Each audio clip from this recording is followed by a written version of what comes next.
What's going on, everybody? David here. Today we're going to talk about the $4,000 tax credit. We're also going to talk about Mitch McConnell's comments. He made some comments about unemployment. But first off, on this channel, we talk about personal finance for travelers. If that sounds like something interesting to you, please hit that subscribe button.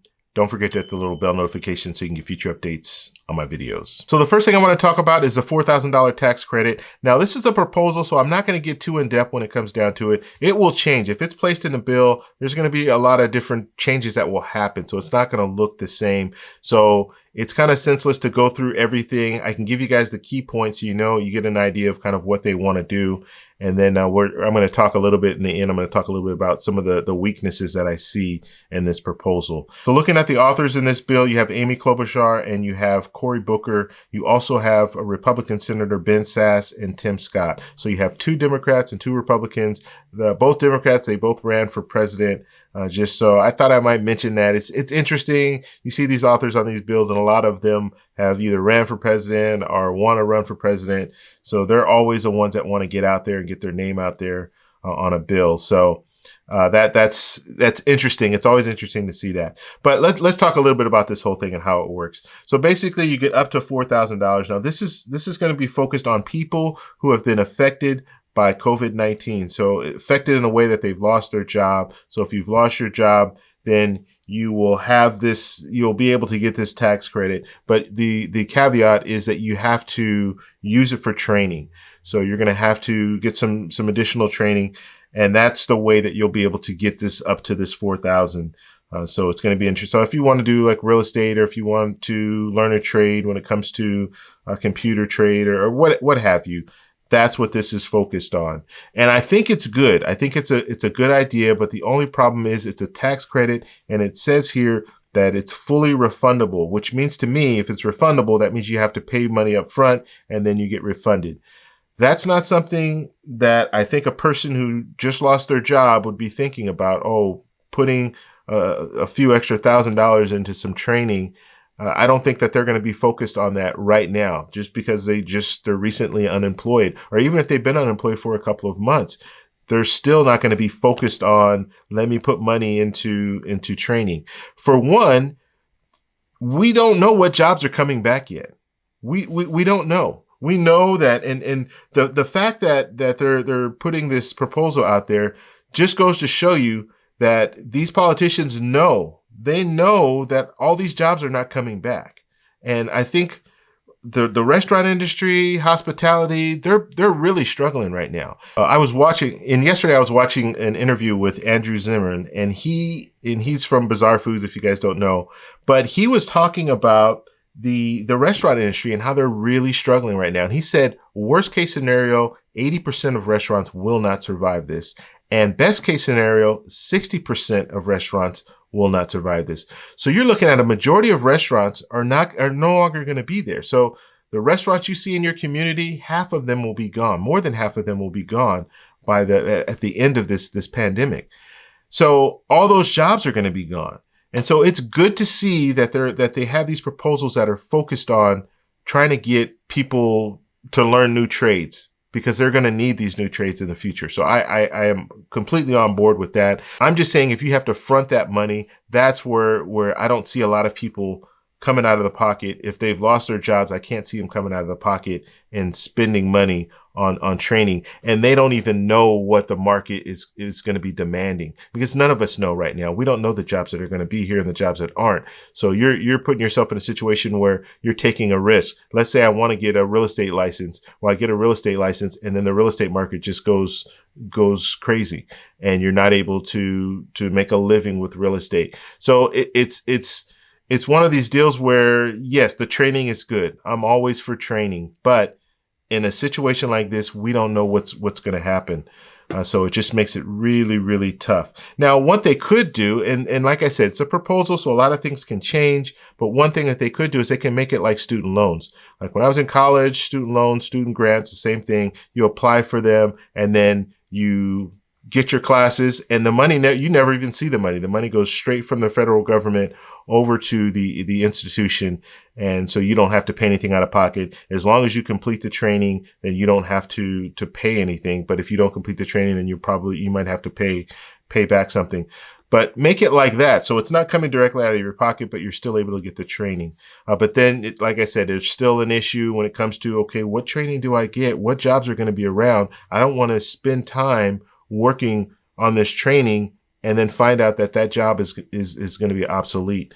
And so it'll be interesting to see where this goes. And this would just be added to the bill. Now, this has nothing to do with the stimulus check.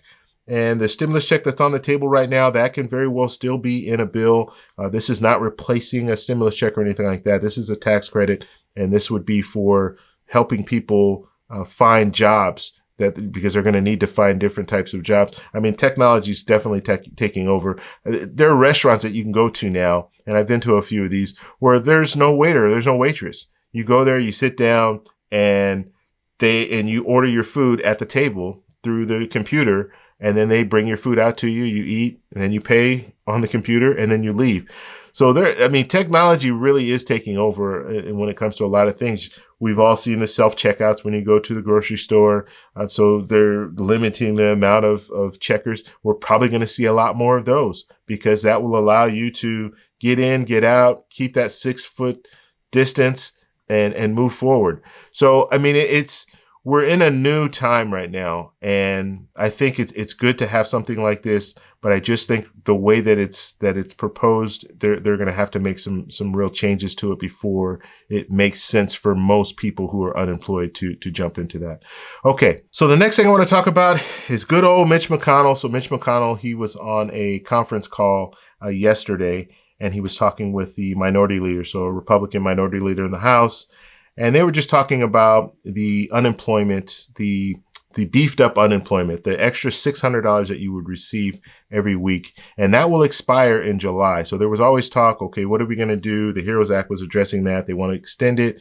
But Mitch McConnell said, no, I'm drawing the red line. We're not extending it. Now, Mitch McConnell's argument is you have people that are on unemployment right now that are receiving more money on unemployment than they were when they were actually working. But the first question I have is, what is the percentage? What percentage are we talking about here? So is this 10% of the people who are making more on unemployment than they were in their regular job? Or is this like 50%? Like what are we looking at? What do the numbers look like? And then also, what about the people who are making less, a lot less? They were making more in their regular job. They're now receiving unemployment and they're making less. What about those people?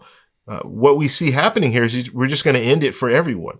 So those people, they never were in a position where they were benefiting or they still are wanting to go back to work because they can make more money if they go back to work. What about those people? You're just going to kill the whole program for everyone because of that. So the other thing that's interesting is you don't have to completely end it. You're making the choice to say it's done, but you can modify it. You can modify the unemployment. So instead of receiving you can have it on a sliding scale. So instead of receiving $600 per week, you might only qualify to receive $200 per week, depending on how much money you make. And then you can do an average so that your average salary, you get 30% less than your average salary. If you're on unemployment, you're going to get 30% less or 40% less or however you want to see it to give people an incentive to go back to work. You can still do that without just cutting them completely off. You cut them completely off, that's going to hurt our economy even more because these people are not going to be spending. They're not going to be spending. And you have businesses opening up, and then you're going to have people that aren't going to be spending the money that you want them or that you need them to spend for us to get back on track. So it's really interesting how things work. And then another thing when it comes down to this whole situation, you said you wanted to wait and see. You said you wanted to wait and see, but you're only waiting and seeing on certain things. You've already drawn a red line when it comes to this. So unemployment, we're not extending it. We're telling you that right now. But we're going to wait and see on these other things. Well, why aren't you waiting and seeing on unemployment? Because the unemployment numbers aren't good. I mean, we can take a look at the unemployment numbers. They're not good. Another 2.4 million initial unemployed claims were filed last week. So 2.4 million. In the last 9 weeks, it's been over 2 million people filing for unemployment. At least 2 million or more. And so that's not getting better. That's actually getting worse. So if you're looking at those numbers, why would you think that, no, we're not going to extend this beefed up unemployment? And then look at this headline on Fortune. 38.6 million have filed for unemployment during the pandemic, greater than the combined population of 21 states. So that's pretty powerful, right? 21 states 21 states, a population of 21 states, that just shows you the number of people who are unemployed right now. And newly unemployed. We're not talking about people who were unemployed before. We're talking about people who just filed for unemployment since the pandemic. But you want to get rid of the unemployment. It just doesn't make any sense to me. I don't know what these politicians are thinking. Why not wait and see on that? Why not wait and see if that gets any better in June? And if it's starting to get better in June, then yeah, that makes sense. We don't have to continue with the beefed up unemployment. But instead of doing that, you're just saying, no, we're going to draw a red line on that. That's not going to come back. But some of the other stuff, it might come back, but we need to wait and see. But that for sure is not going to come back because everything is getting better, right? Can't you see everything's getting better? No, things aren't getting better. So it's crazy to me to see what's going on. One other thing I want to talk about too. So the economist, Mark Zandi, and he is the chief economist from Moody Analytics. He had a meeting with the Democrats, and he's telling them, yeah, we need this beefed up unemployment insurance. This needs to happen. Like, you need to be able to extend this. And this guy, he's a numbers guy, so he knows what's going on when it comes to the numbers. He's looking at the unemployment rates, and he's telling the Democrats this is something that needs to be on the table. And so it'll be interesting to see how it plays out, because Democrats obviously are going to want to extend it. They have it in the HEROES Act right now. They're going to want to extend unemployment, but the Republicans look like they're taking the hard line and saying, no, we're not going to extend it. So it will die in July. We'll see how things play out, and we'll see how they handle it, how the negotiations go, and maybe the Republicans will have some different type of a plan that they can put into place that will help people who are unemployed. But right now, that's pretty much where they're going. I wish I had better news for you guys today, but that's pretty much the way the news cycle goes. If you guys have any questions or anything like that, please post it down below. Let me know if you guys are receiving your checks. If you're receiving your paper checks, let me know down below. If you like this video, please give me a thumbs up. Please subscribe for more, and I'll talk to you in the next one. Bye.